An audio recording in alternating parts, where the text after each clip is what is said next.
So good afternoon, everyone. It's a pleasure to see everyone on this Tuesday afternoon. So today, for our Employment Council meeting call, we're going to go over a combination of things. So first, as many of you know, it's Limb Loss and Limb Difference Awareness Month, which is super exciting, the month of April. So we'll go over a little bit of Limb Loss and Limb Difference Awareness Month, as well as how you guys could be involved, as well as we'll also continue our discussion on disability awareness and training in the workplace. And Trey, I see that you're joining our call. I know you joined our recap call, but if you just want to introduce yourself briefly, real quick, to Employment Council members that may have not have met you yet. Sure. Can everybody hear me? I'm not sure if I was on mute or not. Okay, cool. All right, let me turn my little camera on here.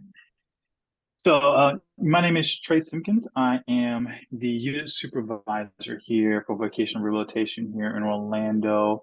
I work primarily with the adult population here. And I had the pleasure of going to the Amputee Coalition conference last year. But we had, what we do is we work with people with disabilities, a wide range of disabilities. And of course, that includes those who are of the amputee community as well.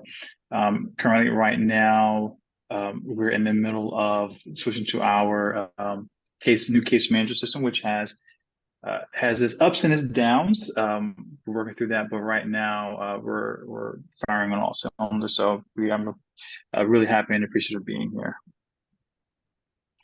Thank you so much, Trey. We're happy to have you here and on the call this afternoon. So very briefly, we'll go into what Limb Loss and Limb Difference Awareness Month means. So here at the Amputee Coalition, it's a very important month for us. We're celebrating it throughout the whole month of April, whether that's through different webinars and marketing and with our communications team and in our social media. And limb loss and limb difference, I think the important thing to really take away from Limb Loss and Limb Difference Awareness Month is that it affects people of all backgrounds, all socioeconomic statuses, genders, races, ages, and other demographics. We also recently did a prevalence study. And within our prevalence study, we've seen that there are over more than 5.6+ million Americans living with limb loss and limb difference. So that's a very, very big number. Limb Loss and Limb Difference Awareness Month, it's super important, within your organizations. I'm sure you have employees or maybe even folks personally that you may know that's impacted by limb loss and limb difference. Some of the ways to be able to get involved during Limb Loss and Limb Difference Awareness Month is first, our Limb Loss, Limb Difference Awareness Month communications kit. So I did send out the PowerPoint slide deck on Friday. So you'll be able to click on all of the links provided. And specifically within the communications kit, it gives the option to, like, if you can see in my background, my Zoom background, to have a Limb Loss, Limb Difference Awareness Month Zoom background, to really be able to advertise on our social media or your social media pages within LinkedIn, Facebook, Instagram. There's different backgrounds that you can use for social media platforms. And then also certain ways when you are representing and talking about Limb Loss and Limb Difference Awareness Month, which hashtags you could use when posting on social media platforms. So take a look at that when you have a chance. Also, you would have the option of ordering free orange awareness ribbons based on the link provided as well. So if that's something of interest, you could be able to order your orange ribbons with that link, as well as workforce development blogs for Limb Loss and Limb Difference Awareness Month. So essentially, we would love to learn about, what you're doing and what your organizations are doing to really support limb loss, limb difference awareness month. Whether that's, having employees within your organization that have limb loss and limb difference, or maybe having certain webinars, or, taking a selfie and representing, with your orange ribbon. We would love to see it. So, throughout the month, if you have any pictures or want to really share, what your organizations are doing to represent limb loss and limb difference awareness month, that would be great for us to be able to share within our channels and within our communications team. So before we move forward, Paula, is there anything that I missed or anything that you wanted to add? I don't think so. I'm really interested in hearing from the council as to the progress that has been made since we last spoke. New ideas. We're always open to your creative minds starting to turn up something new and exciting that's happening, whether it's at your collegiate campus level or at your workforce level.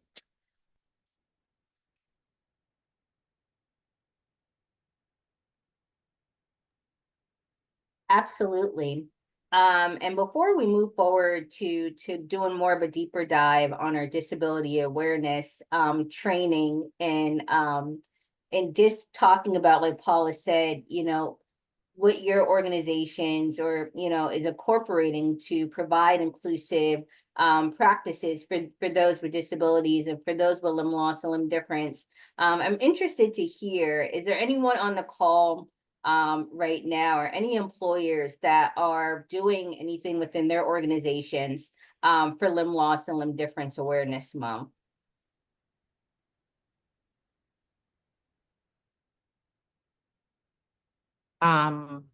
This Saturday, I'm speaking at UCF, and we have included it. It's for it's a presentation to talk about individuals with disabilities. So what I've done is I included block of our presentation for limb loss and limb difference, just to, you know, to say, hey, this is actually this month. There's so many other things, but I wanted to kind of bring this one. So I put it in my little presentation to have it just for awareness information. No, that's great. Thank you so much, Ayana, for sharing. And also, Ayana is going to be doing a webinar with us at the end of this month for our workforce development program for limb loss and limb difference awareness month. So thank you so much, Ayana, for taking the time out, and super excited, to have you hosting a webinar. Definitely looking forward to that for sure. But yeah, if there's no other comments, we'll get started to continue our conversation on disability awareness and training in the workplace. So today we're going to focus specifically on public facilities. So I know in last month's call, we talked about, more the programming and the resources, and the HR components about really the inclusive hiring for those with disabilities, the training that's provided, whether that's through onboarding or, ongoing training for disability awareness. But today we'll talk more about, the public facilities, within a workplace, as far as the accessibility. So that's ADA parking, for example, that's having elevators, within office spaces, employee access areas within the workplace. So, as we, of course, with COVID, we move more towards, remote settings and kind of working that hybrid schedule. But I think it's also important to really be able to analyze, for folks who are still working in the office full time, or maybe not even full time, even on a hybrid schedule, to make sure that public facilities are accessible, within the workplace. So Paula, I'm going to have you expand a little bit more and talk about, more about public facilities in the workplace. Sure, I'm happy to. First off, I'm going to not go directly in order in the sense of parking, elevator, access. There is a very good webinar that has now been posted. It is, and the link is provided in the slide deck. It's through Great Lakes ADA. They have a plethora of webinars that you can either go back and listen to or sign up as they come online regarding ADA, just about any topic you can imagine. But the one that they held just last week was regarding elevator access, dimensions, button placement, whether the buttons on the elevator actually have tactile, for individuals that are blind, low vision. Do they have any kind of auditory signal, letting somebody know what floor they're on? A simple ding is better than nothing, but it's not wonderful because if you're not sitting there counting, okay, dang, 1, 2, 3, you're not quite sure what floor it's on. It would be better if it actually said floor 3. Excuse me, didn't realize I was going to get a phone call, and let me just hang that up. I apologize. This is what happens when you are not really working, but you're volunteering, so to speak. Now, getting back to parking. I will tell you that I am an individual that uses prosthetics. Occasionally, I do use my wheelchair. However, for some reason, individuals think that the white hash marks are a parking spot. Please, if you can do anything else, you're right, Solomon. I see you shaking your head. No, it is not a parking spot. Kindly post something if it's within your facility. If you rent facility, you might have to ask permission from those who actually provide you the rental space. Post something that says, respectfully, this is not a parking space. It is an access area for individuals with disabilities. For myself, even though I'm not using a wheelchair where I have a wheelchair lift that is dropping so I can exit my vehicle, I do need to open my driver's door open quite wide so I can swing both my prosthetic legs out and easily enter and exit my vehicle. It is incredibly embarrassing and frustrating when I have to climb through the back of my SUV so I can actually get into my car and drive away. It's not a parking space. It is not I'm just waiting space. It's not I'm only making a cell phone call space. And it certainly isn't, if you have outdoor parking, a place to put the snow if you live in an area that, gets snow during the colder months. That's the first thing.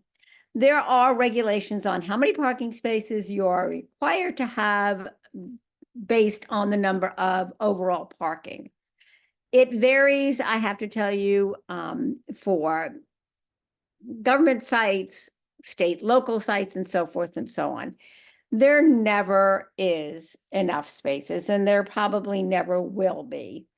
But if you have the input to the site, it would be most appreciative and incredibly helpful if you would designate extra sites, extra spaces specifically for individuals with disabilities.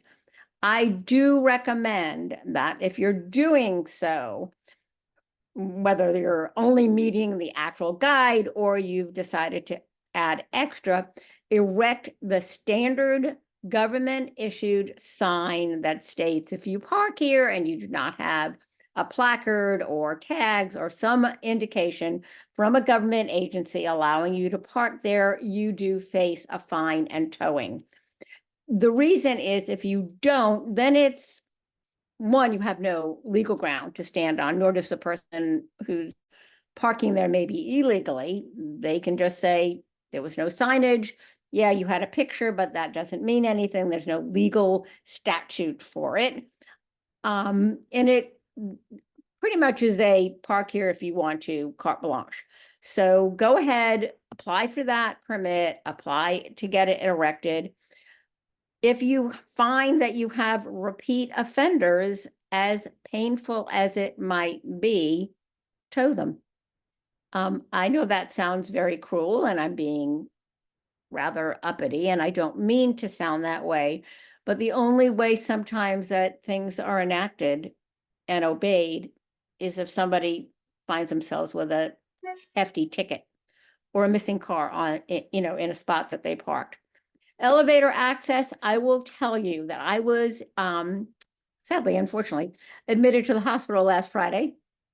Minor surgery, I'm fine, fear not. I was in a brand new building. That building has been open for public access for about 3 months. I was using my wheelchair, and I have a very small wheelchair, and the elevator that I was in, if I wanted to make a circumference, so I entered, I could easily turn and press the button of the floor that I want to go to, I would not have been able to. And this is a brand new building. Why? Well, if I had an answer to that, I probably could run for a public office, but I don't. I do strongly suggest that you look at your elevators, take the circumference of it, and that's the rule. It's not linear to linear, it's a circumference, all right? And see if you have at least one, if not all of the accessible elevators that meet the standards. Otherwise, somebody that's using a scooter, a power chair, a large chair, even if it's manual, it's an embarrassing situation. You have to pull in, turn, turn, turn, turn. I mean, you really feel like you're some sort of clock moving minute by minute on the dial. I witnessed in the same hospital, only in an older section, there was an individual. The bathroom was designated by the standard sign that it was supposed to be for individuals with disabilities. This person did use a large wheelchair, and how embarrassing for her, her wheelchair was stuck in the door. She could not enter or exit. And it's the same thing with an elevator. It's embarrassing, it's degrading.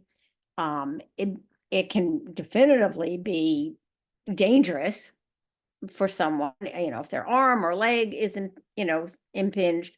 So look at those as well. When it gets to employee access area, that's a very broad type of topic because I don't know what your facilities provide. But if you provide any area open for all employees, such as cafeterias, gyms, conference rooms, auditoriums, whatever it may be, that area does need to be accessible for everyone. So if you have an auditorium, for example, and there are stairs to enter the auditorium, well, that's not accessible for a host of individuals. You will have to consider putting in some type of ramp. If you have an auditorium, we'll just say, and the company doesn't want to go to the expense of putting in a ramp if there's not one already existing, and you tell the person, well, you can sit here in the back corner, they can, and at least they have some access, but is that truly inclusive? Is that truly accessible? It is not. So I ask that you look at those areas carefully. If you have any type of large organization where you have a disability group, so whether it's an employee resource group or any other type of definitive group for a certain sector of the population, work with them, work on their mission, work to see that they are, your company is moving towards getting full access to everything. I would like to tell you that I have a magic wand in my back pocket and I'm going to make everything accessible. But that's not going to happen, nor do I think that it is reality. What isn't reality to me, though, is when virtually there's a no sign because I can't access it because it's not even in an inkling a possibility. I would love to hear more about the people on the council.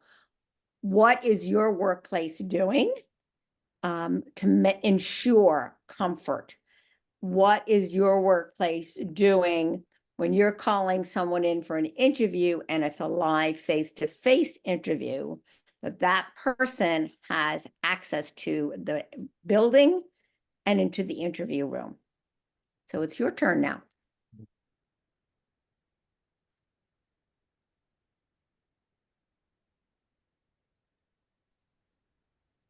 I can go first. Thank you, Solomon. If people like. We have a dedicated inclusive hiring program and team.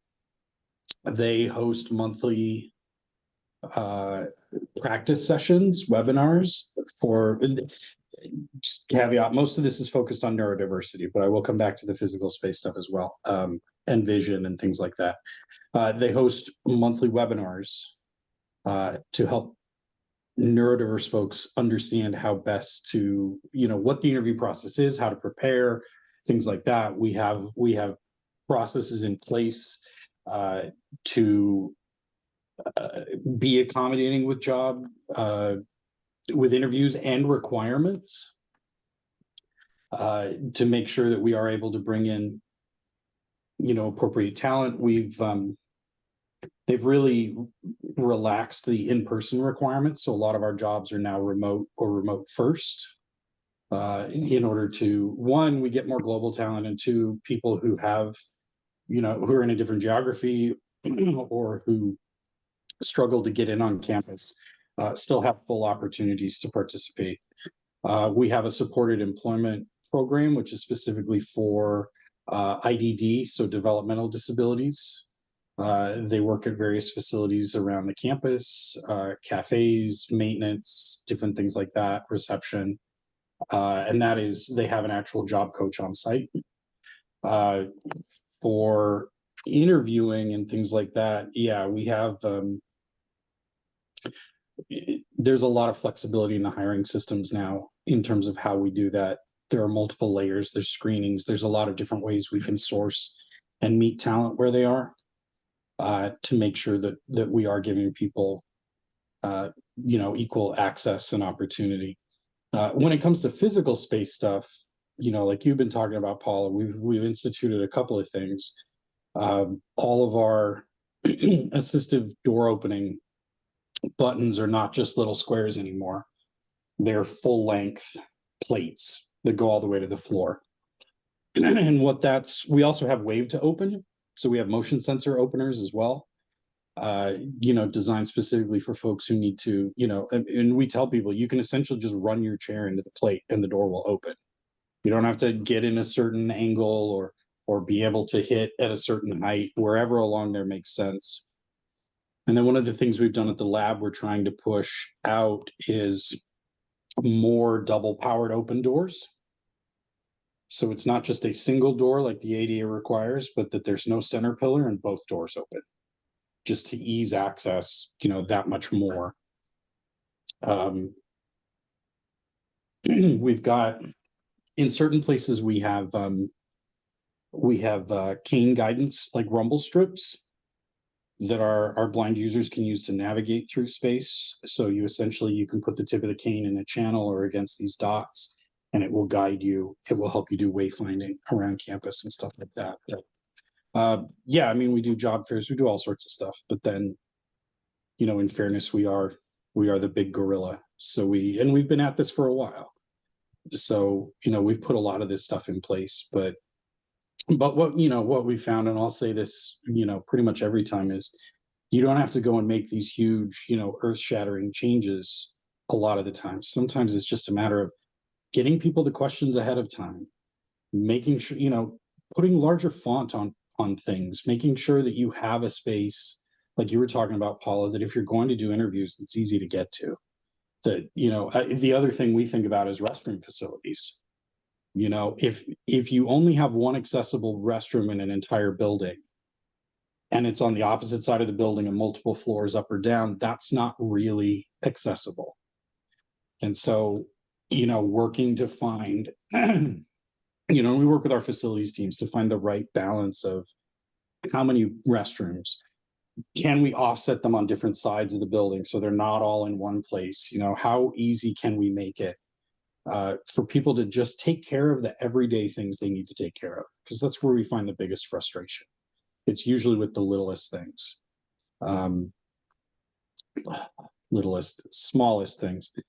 No, those small things, so, English professor is yelling in my head. But yeah, it's what may otherwise seem a small barrier actually can provide some of the biggest problems. So it's a complex situation, and with the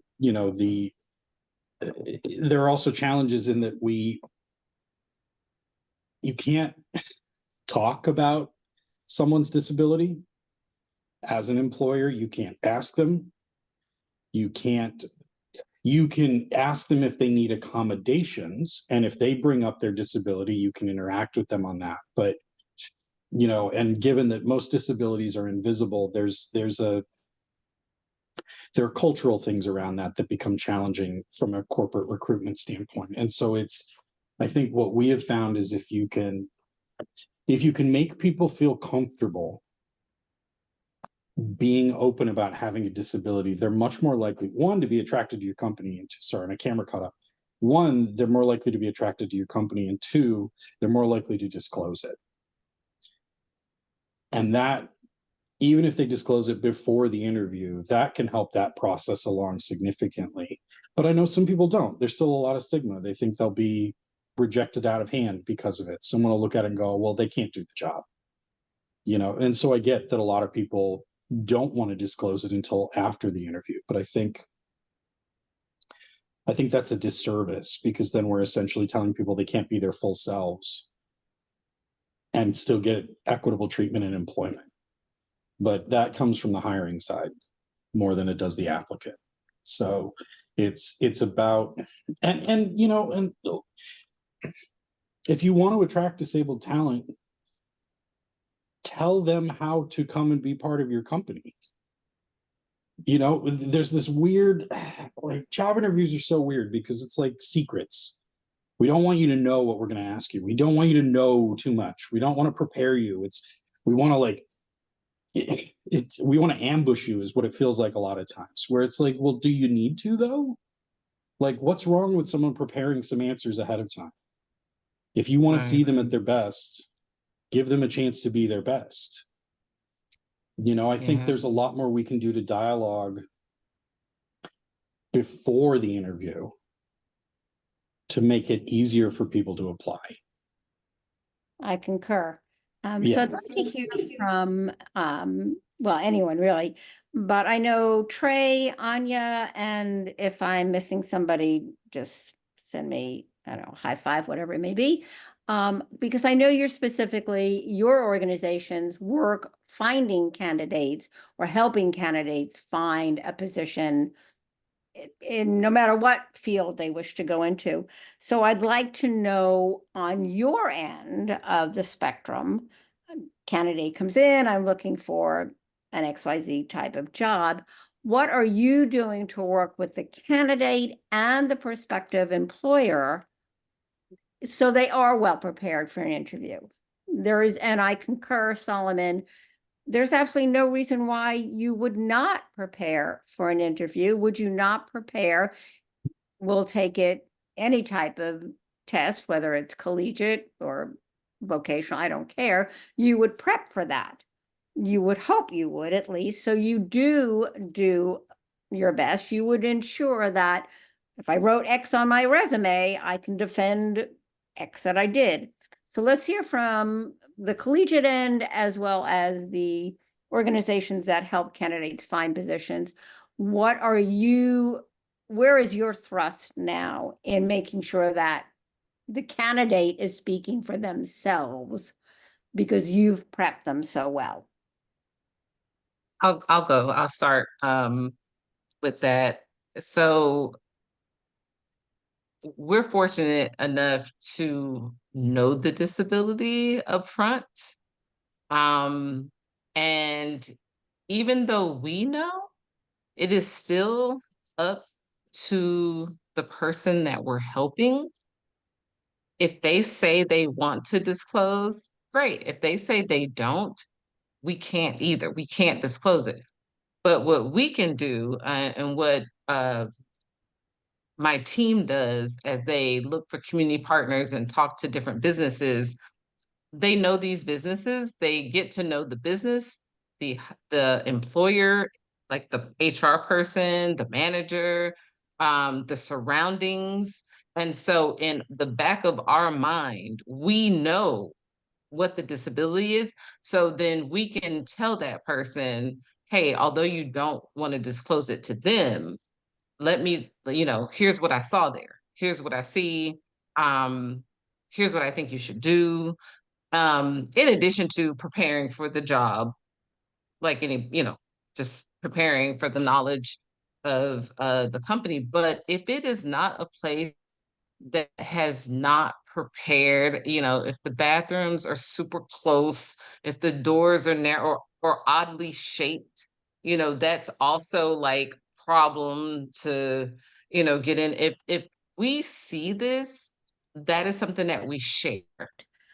It also affords hopefully the candidate to introduce better policy.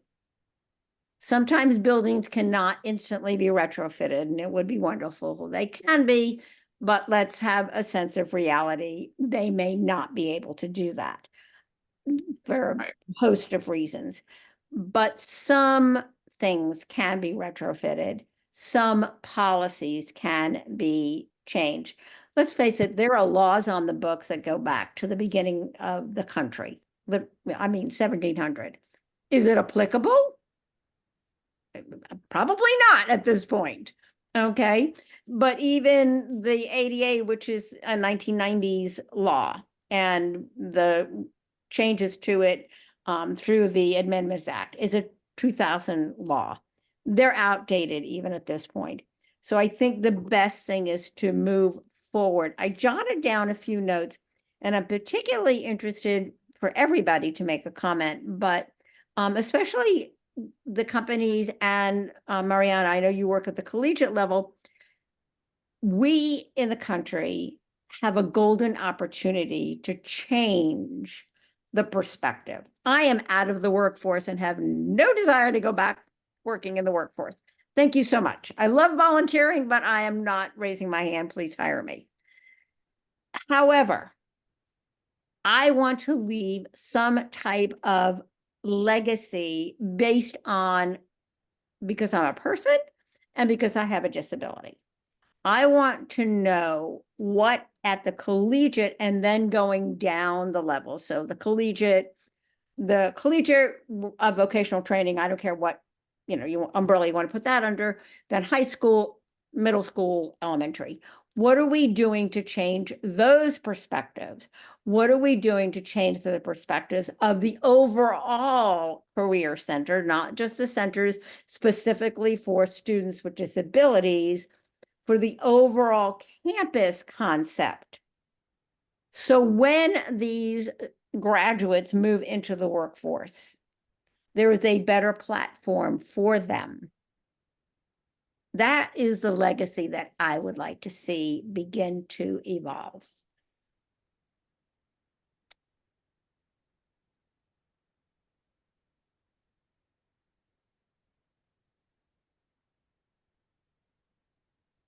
Think about it, ruminate on it, and maybe come back to it the next meeting. This is a test, and no, you won't be graded on it. Well, you might be, but you can make up your own grade. Triana, shall we go to the next slide and see what other areas we want to touch upon for this meeting?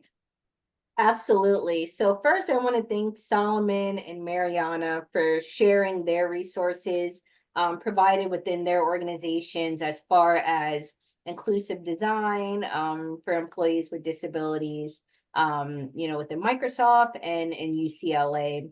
So I was hoping, Solomon and Mariana, if you could talk a little bit more about the resources.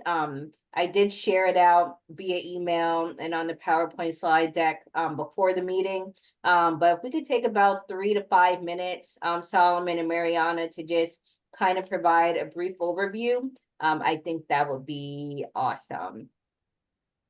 Yep, happy to. So the first one is the Future of Work report, which is a combination of about 50 different studies Microsoft did when everybody had to go home for the pandemic. So there's a lot of information in there about remote work and the psychological issues people were dealing with, the opportunities that came up, flexible scheduling, how that was good, how it was bad, the boundary between work and home and all that. So there's a lot of rich data in there if you're wanting to see, you know, what the behavior was, what changes were, how people responded to that over the course of 3 years at Microsoft, I think. So the second one is our inclusive design website, which as of our last meeting now has 5 new guides in it that were released as part of our Ability Summit. So specifically ones for designing for mental health, lots of updated content there that's shiny and new. And then the Inclusive Tech Lab, that's where I work. So that goes to our site, which then can link to our YouTube channel if you wanted to see product videos and things like that. But yeah, that's where we live. There's a ton of other accessibility resources at Microsoft. Like none of these actually include the all up, you know, just accessibility page from Microsoft, which is just the umbrella of a sprawling set of resources. But yeah, these are some that I think are potentially, you know, the most useful. I just grabbed a couple of others. Lisa was asking for some stuff on our inclusive hiring program and the neurodiverse connector coalition that we put together with a couple dozen other major companies that are specifically roles that are seeking disabled talent. Now, again, most of them are focused on neurodiverse, but I think if nothing else, it shows which companies are looking, what kind of jobs they think people with fit well with people with disabilities. And so I think there's a lot to mine there. And I'll get you those lists as well. I'm just every month I'll just send you more links, basically, is what it sounds like. Yeah, that's what these are, but there's plenty more to be had. You know, I've had conversations with some folks directly. Ayana and I have had a really good talk, and I've gotten her introduced to our people who handle all of our certifications, the official Microsoft certificates, about helping them build a training program. So, like, you know, we got tons of stuff. Feel free to reach out. I'm happy to help connect. So, yeah, so that's what this is, but there's always more. So, oh, one other thing. We, as of today, we have our adaptive accessories. I think some of you I showed are available now through the commercial channel for the first time ever. So organizations can now buy them. You know, universities, hospital systems, employment, whatever. And then 2, we also, this is also available for commercial customers, which is our large print keyboard is now out. So much larger font, easier to read, only available to commercial right now. So new products coming all the time as well. So, you know, happy to dig deeper on that at any point if anyone wants to. I'm not in sales, I want to be real clear. So it doesn't matter to me.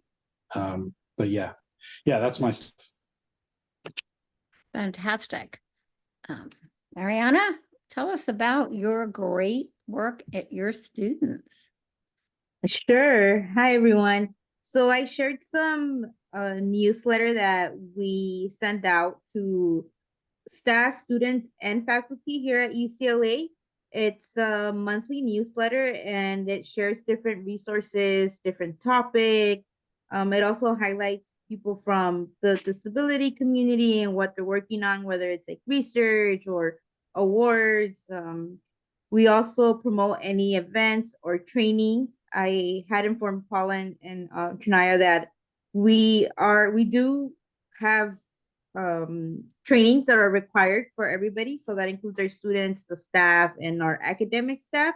But in addition to that, there are also other trainings that the committee provides. So for example, one of the systems that we use is Canva for the students.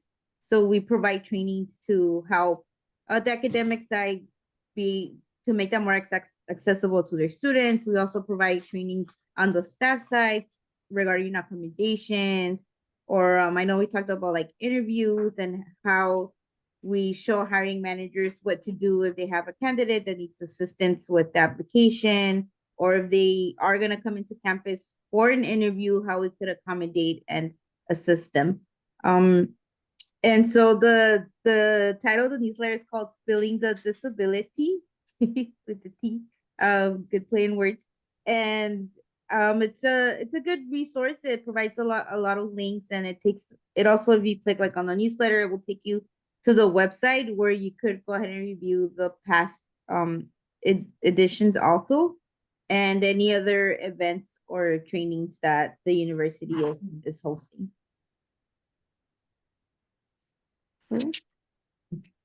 Thank you so much, Solomon and Mariana, for sharing. All great resources. Definitely feel free to share any resources that you have.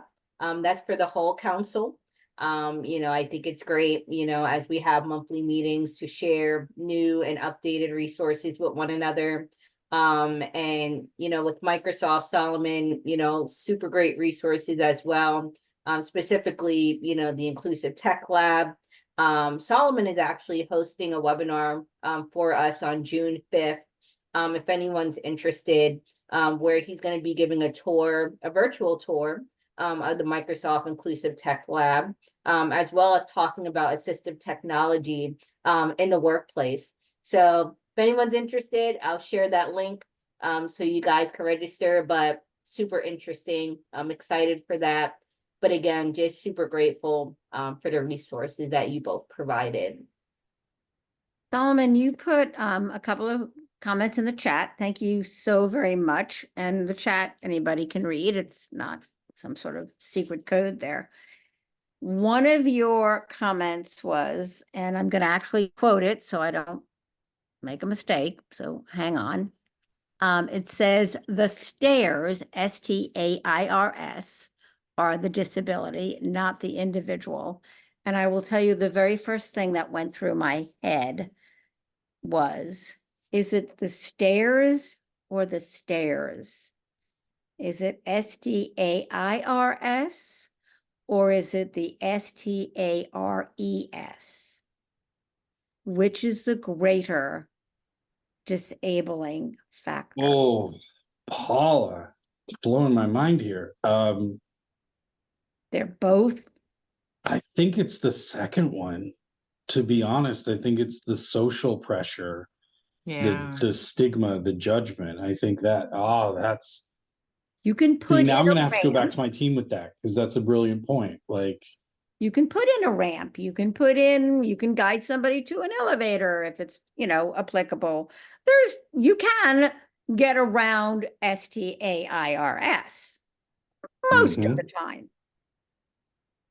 But you can't get around STARES, and you can't demand of your employee base, thou shalt not. But I will tell you that I agree. It's the STARES. And I think it would be a wonderful campaign, both for the coalition, but for all of the employee council to think about. Is it the stairs or is it the stairs? I think I'm gonna change my whole UCF talk about and lead with this for these kids Thank that you. are I think that would Yeah. be, I think that's a great idea. Paula You, just nailed a TED talk right there. Yeah. like for real, like just I already made note. Yeah, I'm sending it to my team right now. Thank you. Thank you for taking the initiative that, yeah, it's suddenly, oh my gosh. It is that. How do you prepare your candidate for the stair? Even if It happens. It happens when you walk into the interview room, even if you've disclosed.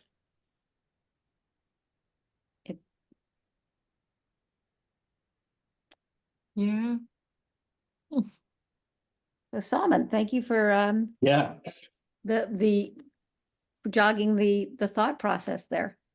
Well, I love it. And now I'm going to go talk to people about that. So thank you, Paula, for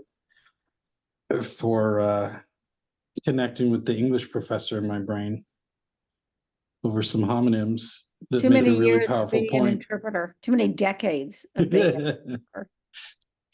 Yeah, that's cool. I don't know what we follow that with, because that feels pretty profound.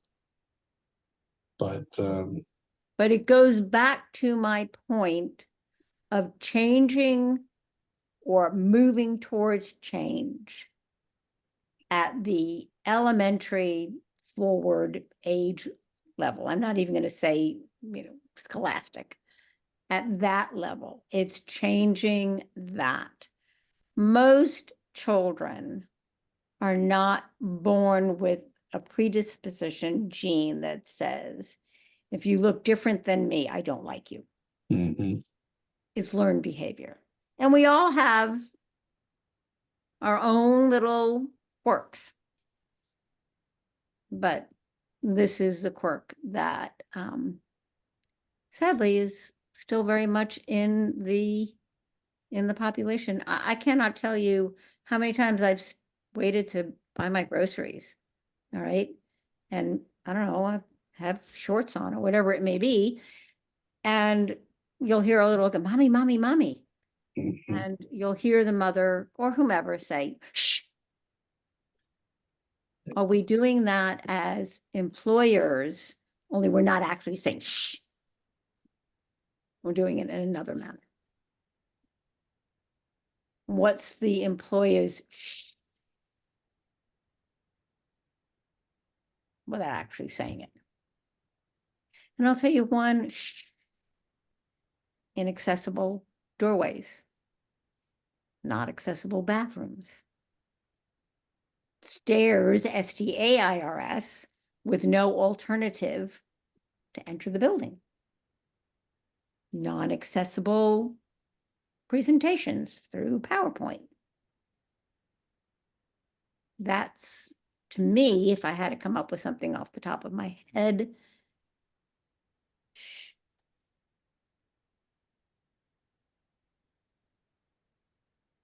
let's move away from that.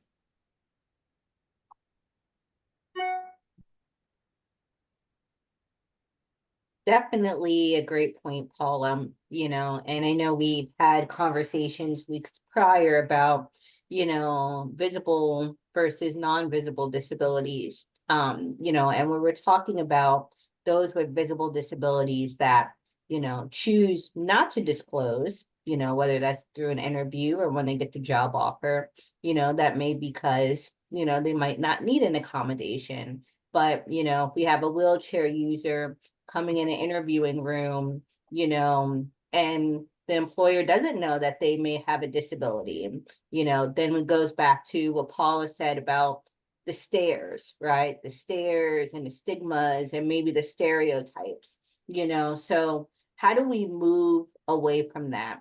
How do we transition away from that? I think a big thing is, like us within the Employment Council, we're focusing a lot on DEI and inclusivity and the hiring of those with disabilities. So, we're not focusing on whether, you're coming in a wheelchair or a prosthetic or whichever disability that you may have.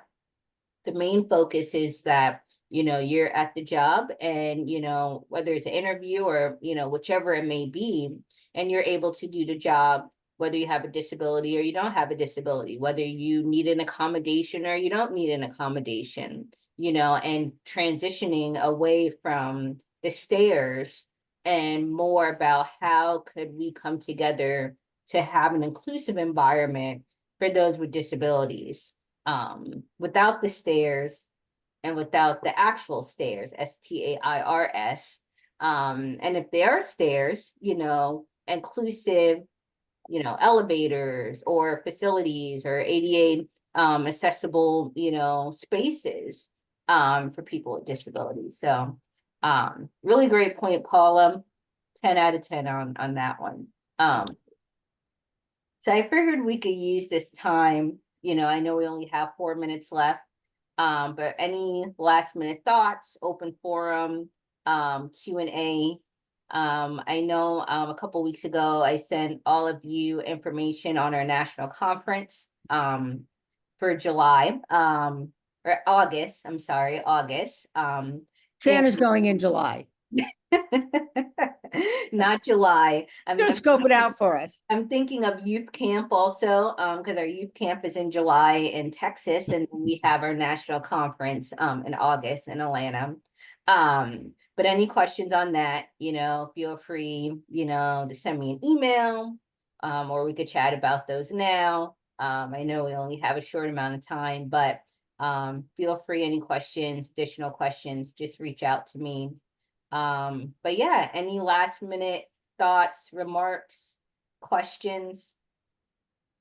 You know, I gotta say, we have a group at Easter Seals called Allies in work at work.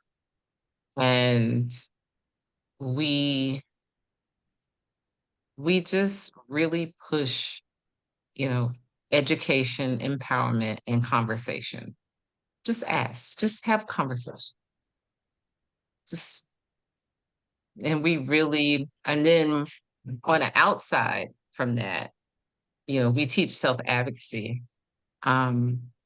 classes and different things like that. So in hopes, and that's in conjunction with VR. I know Trey's on the line. They offer, we teach, we've all been, we had to take training for self-advocacy, and I think self-advocacy works. I think it works. And I think discussion and education is key. Shannon and I discussed, we're going to give you a little homework. No, you won't be graded, okay? And we will send it to the members that didn't join the call today, so you're not being picked on. Here's your homework for next month's meeting. You need to find 3 resources, 3 local resources. Vocational rehabilitation and Easter Seals and such do not count. Yes, they are a resource, but sorry, you can't cite yourselves. All right. 3 resources that you can tap into to find candidates. So obviously, Mariana, you can't say my whole student body because, well, yes, but you have to go a little bit broader than that. That's your first homework assignment. And then for extra credit, because we all like extra credit, here's your next question of, why didn't I think of that? How do we, meaning employers, move away from overreaching accommodations and actions? And by that, I mean, oh, you're in a wheelchair? Oh, let me open up the door. Oh, can I do this for you? Oh, I didn't know you were going to be in a wheelchair for the interview. That's overreaching. And that is also making the candidate feel about, oh, that big. So how do you move away from overreaching actions and move towards appropriate interactions? That's your homework. Double spaced. I'm kidding. Sorry, couldn't pass it up. Double space times New Roman. Exactly. 1-inch margins. Yeah, please, left margin justified. Yep, left justified. Exactly. And if you use a Microsoft or other type of computer, go along the ribbon, hit the accessibility little button, and it will actually read to you and you'll realize I wrote what?